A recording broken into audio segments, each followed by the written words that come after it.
مساء الخير لكل مشاهدينا في كل مكان، مشاهدي الفضائية المصرية. مبروك لمصر، مبروك للشعب المصري. غدا إن شاء الله 6/8 الموعد المرتقب حقيقة للشعب المصري كله بيفرح فيه. مظاهر فرحة كبيرة قوي في مصر. عايزة أقول لكم إنه يعني المظاهر دي باينة جدا سواء على مواقع التواصل الاجتماعي وفيسبوك وتويتر وغيرها، أو حتى على أرض الواقع في الشوارع، في الميادين، على الكباري.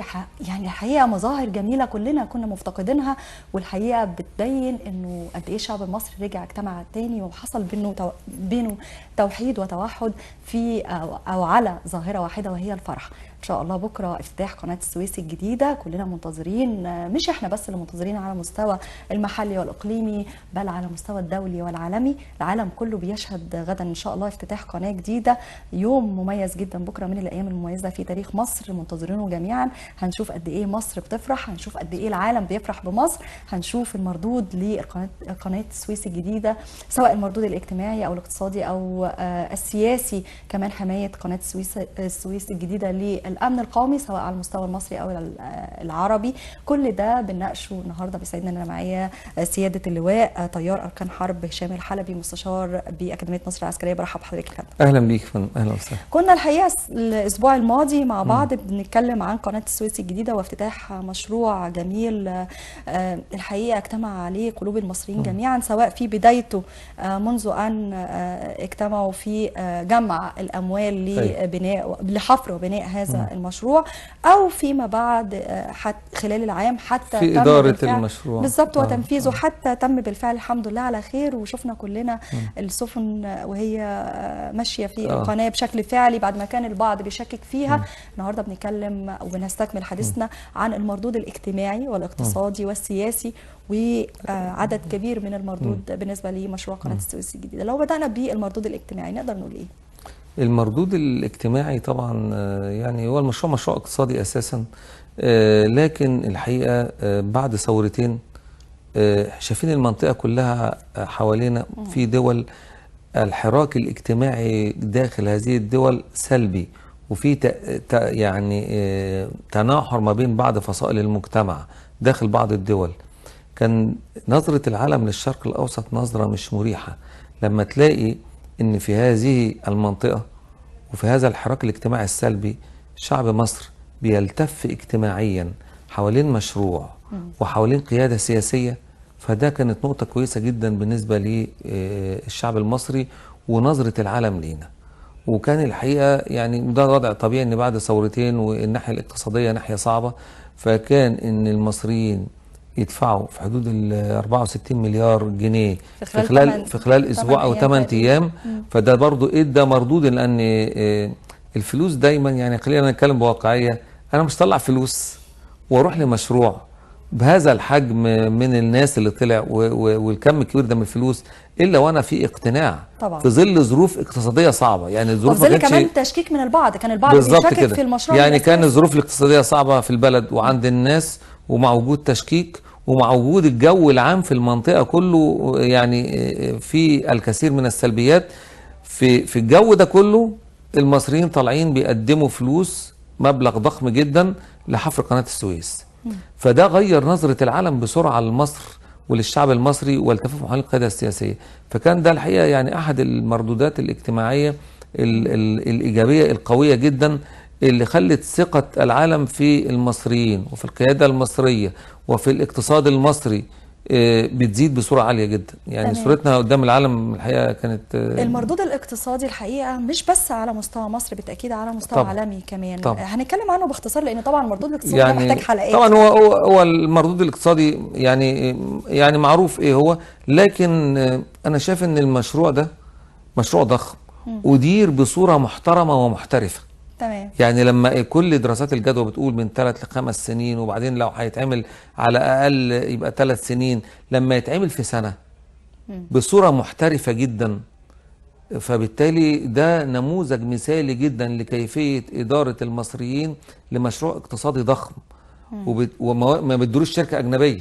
هو الحقيقه السؤال عن المردود الاقتصادي بيخلينا نتكلم عن ما بعد 6/8. يعني هو مش الموضوع بس بيقف عند ده بقى اللي زود الثقه في اللي بعد الستة، في اللي بعد الافتتاح. نتكلم عن فيما بعد 6/8 ازاي الناس تقدر. هي طبعا ناس واثقه جدا في المشروع وفي الاستثمار في الكلام ده كله، لكن هو الناس عايزه تطمن. ادى مصداقيه هذه الاداره المحترفه، هذه الاداره المحترفه للمشروع، ادت مصداقيه عاليه جدا ان المصريين يقدروا يقيموا المشروعات اللي هي مخطط ليها حوالين محور قناه السويس من بورسعيد حتى السويس مرورا بالاسماعيليه.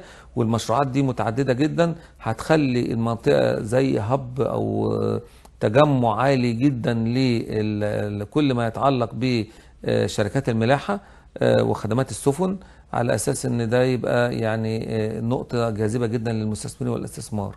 فالاداره العاليه ادت الحقيقه نقطه انطلاق وارضيه ايجابيه جدا لما هو قادم، وبالتالي هتلاقي فيه تهافت عالي جدا على المستثمرين يجوا لهذه المنطقه. لان طبعا النجاح بيجيب نجاح. وادت برضو مصداقيه عاليه. الشعب بيحب القوات المسلحه، لكن ادت مصداقيه عاليه ان القوات المسلحه ادارت المشروع.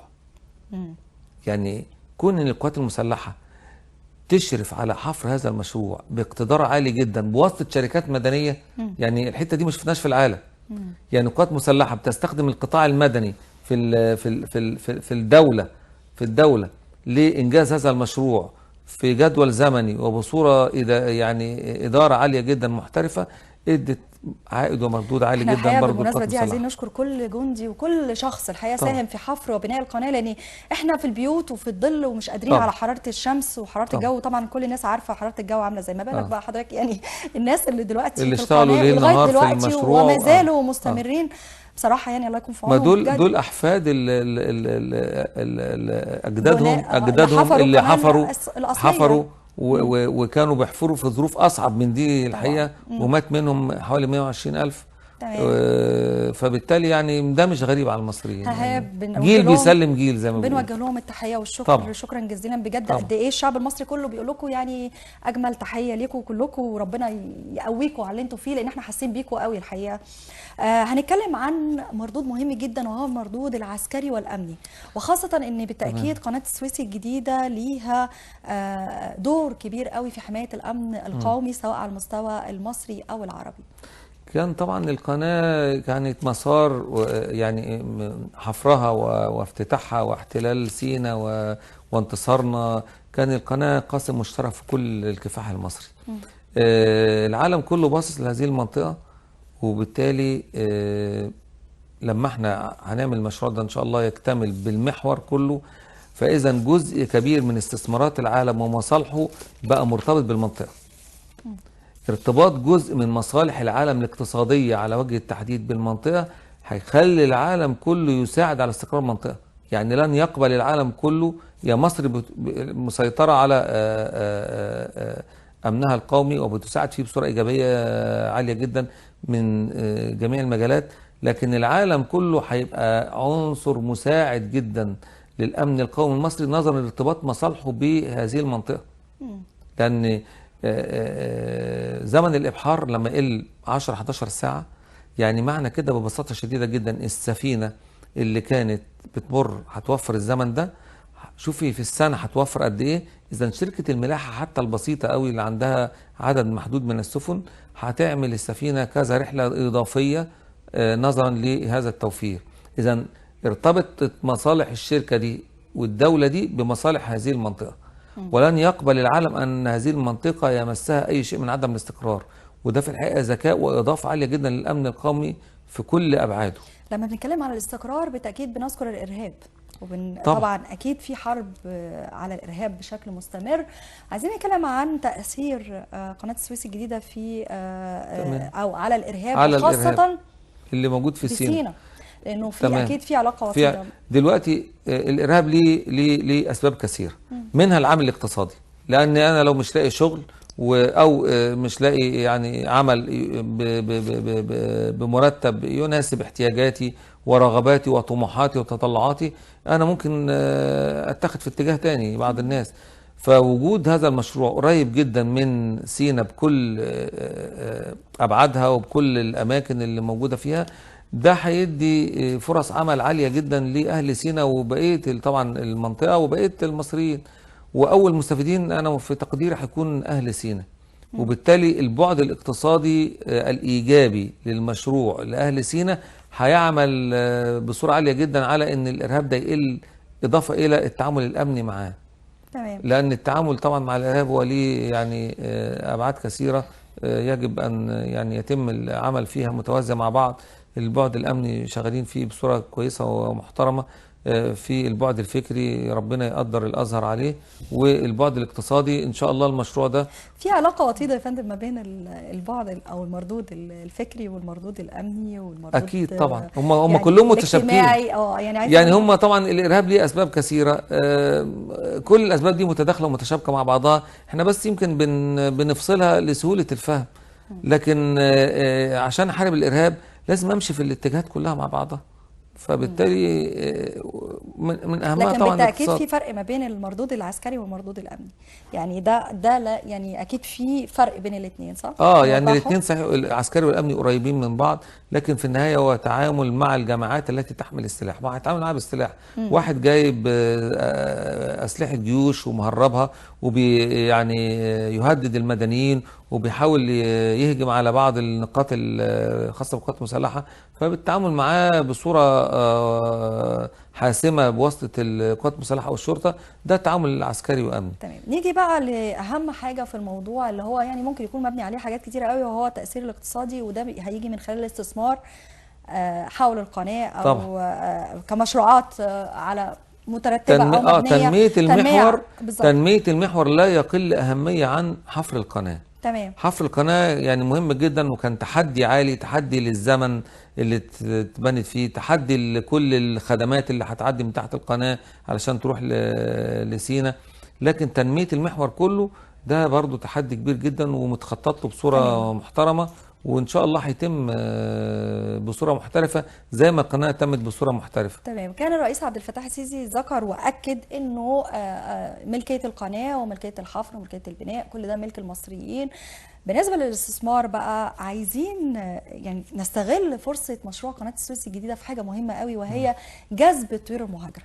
كثير من المصريين عندهم فلوس كويسة قوي وعندهم مشروعات اقتصادية رهيبة، ولكن بره مصر. ازاي نقدر ان احنا نستقطب الشخص اللي بره مصر ده بالاستثمار والجذب لهذا المشروع؟ والله هي المشروعات حوالين المحور متعددة، ما بين مشروعات خاصة بالسفن والملاحة البحرية، ما بين مشروعات خاصة بالتكنولوجيا، ما بين مشروعات خاصة بالسياحة. فبالتالي تعدد المشروعات دي هيخلي قطاعات كثيرة من المستثمرين في كل الاتجاهات هتيجي.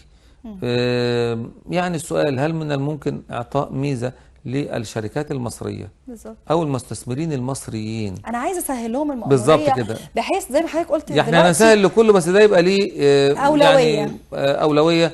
لأنه بعض دايما صاحب رأس صاحب المال، البلد لا صاحب رأس المال زي ما حضرتك قلت من شوية، يعني سوري بالبلدي كده، صاحب رأس المال بيبقى جبان شوية، طبعا ان هو طبعا. عاوز يقدم، بس عاوز يتأكد ان استثماره ده هيبقى له اولا له تسهيلات، له عائد ومردود سريع، ومردود سريع، بحيث ان هو زي ما بيستثمر بره مصر يقدر يستثمر جوه مصر. ايه الحاجات اللي ممكن نعملها علشان نأكد للمواطن المصري خارج مصر الكلام ده؟ هو طبعا انا شايف ان في خطوات واضحه في هذا الاتجاه، ان قانون الاستثمار، وان يبقى في ويندو واحد للتعامل، دي نقطة مهمة جدا. النقطة الثانية ان هل ممكن، ده السؤال بقى، هل ممكن ادي بعض التسهيلات للشركة اللي جنسيتها مصرية او للمستثمر المصري، عشان برضو كل المشروعات اللي حوالين المحور تبقى اكترها مصريين؟ فده ممكن، يعني اعتقد انه هيتحط في الاعتبار. كمان قوانين الاستثمار الجديده والتسهيلات اللي هي المفروض ان هي منوطه بيها مهمه جدا. ده في ناس بتعمل، يعني احنا يعني يعني استلام صفقات السلاح سواء الرافال او الاف 16 بلوك 52 بهذه السرعه، ومرور هذه الطائرات او الفرقاطه في القناه، دي دعايه للشركات اللي هي مصنعه السلاح ودعايه لهذه الدول. تمام. وده يمكن احد الاسباب اللي خلاهم يعني يسرعوا في تسليم هذا السلاح لمصر، ده نوع برضو من انواع الاستثمار ليهم يعني الحقيقه. نوع من انواع كمان الجذب المهم جدا. بعض الدول كان ليها شويه، حصلت احداث كتير في الايام اللي فاتت امنيه بالنسبه زي حاجه زي القنصليه زي الايطاليه القنصليه الايطاليه وغيرها من الاحداث الكتير اللي ممكن تكون ليها تاثير او مردود، ومع ذلك بنلاقي ان لا، الدول دي مشاركه وجايه تشارك في هي طبعا الارتياح الدول دي ومرحبة. على المستوى الرسمي. عايزين نستغل حاجه زي مشروع قناه السويس. كيف نستغل فرصه زي مشروع قناه السويس الجديده في جذب هذه الدول، وانه نقول لهم اهو مصر امنه، مصر ولادها بيبنوها، مصر ولادها بيعملوا مشاريع عالميه. يعني ازاي نستخدم ده؟ هو على المستوى الرسمي الدول دي فاهمه كويس قوي ان في بعض احداث قد تحدث والله في كل الدول، وحصلت في اوروبا، وحصلت في فرنسا، حصلت وفي انجلترا حصلت قبل كده، وفي اسبانيا حصلت، وفي امريكا حصلت في كنيسه في ساوث كارولاينا، واحد دخل قتل عدد من المصلين كمان يعني. فهم الدول على ممكن على المستوى الرسمي عارفه ان هذه الاحداث ممكن تحصل في اي حته. بافتتاح المشروع قناه السويس وتامينه بهذا الشكل المحترف، وتقليص العمليات الارهابيه في مصر والسيطره عليها، انا شايف ان في خطوات ايجابيه هتجذب الكثير من المستثمرين، اللي هو هيشاف بصوره عمليه، بصوره عمليه ما هو موجود على ارض الواقع، وفاهم كويس قوي ان خلاص استثماراته وامواله ومصالحه من ملاحه في هذا الشريان الحيوي في العالم خلاص ارتبط بيه، وبالتالي هو هيعمل على استقراره. وده يبين حتى في المستوى الضيوف اللي جايين ومستوى الاحتفال بيهم. يعني مش معقولة كل الناس دي هتيجي، كل هذه القادة والملوك وهم مش مقتنعين وهو مش مقتنع، وهو مش مقتنع. تمام. هو احنا كده بنثبت للعالم كله بصورة عملية محترفة، صوت وصورة زي ما بيقول الإعلام، إن مصر يعني قادرة وآمنة. التشكيك اللي حصل يعني رب ضارة نافعة زي ما بيقولوا. حجم التشكيك اللي كان في المشروع رهيب، وضمن حرب نفسية كانت موجهة لمصر. تمام. التشكيك ده بصورة عملية فشل، يعني ما هوش الرد عليه كان كلام، بالظبط كان عمل يعني كان عمل. ما هو انت الناس اللي شككت في انه ازاي في خلال سنه، لا مش ممكن. لا، وغير كده قبطان السفينه اللي عدت في الافتتاح في المرور التجريبي، يعني الحقيقه الناس اتصلوا بيه وقال لهم وانا اثناء الابحار انا تحت الغاطس في حوالي 12 ل 16 متر فاضيين. فبالتالي يعني كان في رد عملي على الحمله والحرب النفسيه اللي كانت قائمه، والرد ده كان رد عملي الحقيقه سكتهم كلهم. الناس اللي كانت بتشكك فعلا في انه ازاي خلال سنه نقدر نقوم بعمل معجزه زي ده، يعني يعد من الاعجاز انه يحصل. ده اترد عليه زي ما حضرتك قلت انه بصوره عمليه. نيجي بقى للتشكيك فيما بعد 6/8 الحقيقه، الاستثمارات والكلام ده كله، نقدر نحدد ايه هي اهم المشروعات اللي ممكن تحصل حول القناه؟ طبعا في كذا منطقة من المشروعات هتتم فيها في بورسعيد، في القناة اللي أو تفريعة على يعني بأدق تعبير يعني علشان نفصل الميناء في بورسعيد عن خط مرور القناة. في مشروعات سياحية، في مشروعات لوجستية خاصة بالسفن، ودي مهمة جدا بالنسبة للسفن وأعمال الملاحة. في مشروعات في السويس، في مشروعات تكنولوجية. الحاجات دي كلها يعني هتجذب استثمارات عائدها سريع جدا، فهتضخ بسرعة في ايد الناس بصورة مباشرة جدا. هتسمع زي ما قلنا في أهل سينا وهم يهمونا، فبالتالي اللي جاي إن شاء الله أفضل، وهيكون نواة لأن مشروعات أخرى قومية تدار بصورة محترفة.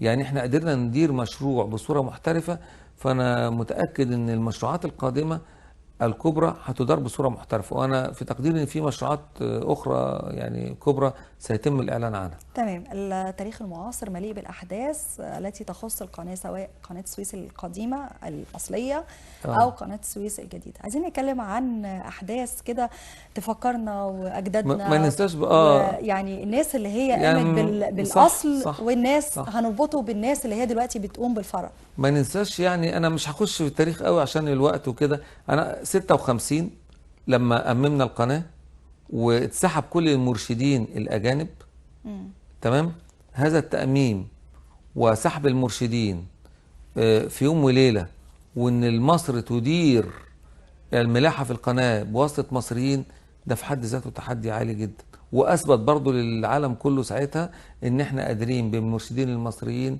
ان احنا نشتغل وكل الامور تمشي بصوره طبيعيه. فكان ده تحدي امام العالم كله، ويمكن سبب حرب 56 واتقفلت القناه من 56 وفتحت 57. تاني مره كان بعد حرب 67 واتقفلت القناه مره اخرى واتفتحت سنه 57. طبعا عبور القناة وحرب اكتوبر 73 كان يعني كان برضو القناة مرتبطة زي ما قلنا بكفاح شعب مصر على طول السنين. وقادتها يعني او رؤسائها، يعني بنشوف الزعيم الراحل جمال عبد الناصر، ارتبط طبعا كل الرئيس فترة ارتبط انور السادات، دي يعني كل الناس دي. حضرتك عايزين نتكلم عن الادوار دي عشان بس الناس اللي هي بتقول يعني او بتتكلم عن القوات المسلحه طول عمرها القوات المسلحه الحقيقه طبعا ليها هي دور جرأة كبير. يعني ما انا الحقيقة بيعجبني قوي جرأة الرئيس الراحل الله يرحمه جمال عبد الناصر ان هو ياخد هذا القرار. يعني هو كان ليه تجهيز عالي قبل كده، بس السرية العالية والمفاجأة في القرار وإدارته في زمن قصير جدا، والنجاح في زي ما قلنا في الملاحة، كل ده كان وقت قصير جدا. لدرجة ان انا لما تقري حضرتك في التاريخ ان في ناس كتيرة جدا من المجموعة اللي حواليه كانت قلقانة جدا من التبعات والردود ومش هننجح وممكن يحصل تدخل لكن كان الحقيقة يعني الحتة دي بتدرس. فدي نقطة برضو محترفة. والرئيس السادات طبعا لما بيدرس التاريخ العسكري طبعا بكل الاحتراف والاحترام في أكاديميات العالم كله. اقتحام قناة السويس واقتحام الساتر الترابي واقتحام خط بارليف، يعني دي بتدرس يعني بصورة يعني عسكرية فيها الكثير من الاحترام للجيش المصري. واساسا في دروس مستفاده او تدرس من قناه السويس الجديده. عايزين نتكلم عن بعض الدروس المستفاده خاصه في مواجهه حاجات كتير قوي ممكن الناس تتكلم عليها زي ما قلنا وشككت بيها. هو طبعا هي بينت حاجه هي موجوده في المصريين الحقيقه. المصريين شعب يعني في صفه انا شايف من وجهه نظري انه متفرد بيها جدا، القدره العاليه جدا على التحدي والصمود وتخطي العقبات بصوره محترفه في وقت صغير. يعني كان يعني في أسوأ من ان دوله تحتل من دوله ثانيه. احنا احتلينا من فرنسا وانجلترا وكثير من الدول، يعني التاريخ فيه كتير، ومع ذلك طردناهم ومصر فضلت مصر. ومع ذلك برضو هذه المشروعات بتبين الإرادة والتحدي العالي جدا في ظل، يعني أنا مش عايز أهمل أبدا في ظل ظروف اقتصادية صعبة ومكافحة إرهاب. يعني الدول اللي عمالة تحارب الإرهاب ما عندوش أبدا فرصة يعمل أي تنمية ولا يحفر قناة ولا يعمل حاجة.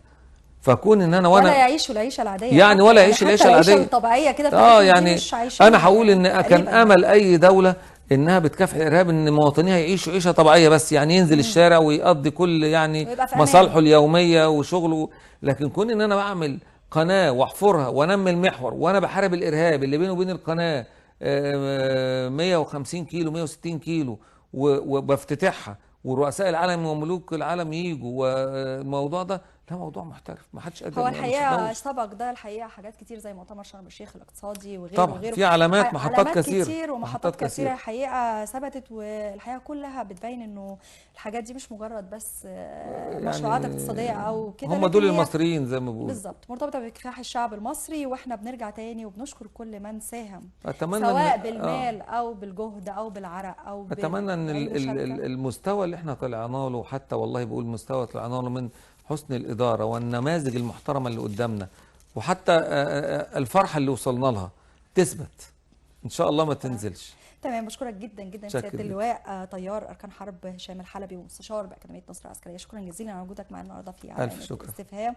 مشاهدينا بنشكركم جدا، هنسيبكم إن شاء الله بكرة مع احتفال هيشاهدوا العالم كله، هنشاهده معاكم إن شاء الله، وهنشوف الكلام ده على أرض الواقع، هنشوف قد إيه فرحة المصريين فرحة العالم كله بمصر والمصريين والشعب المصري. دمتم دائما ودامت مصر دائما دائما في أمان الله. شكرا والسلام عليكم ورحمة الله وبركاته. الدنيا فيها سلاح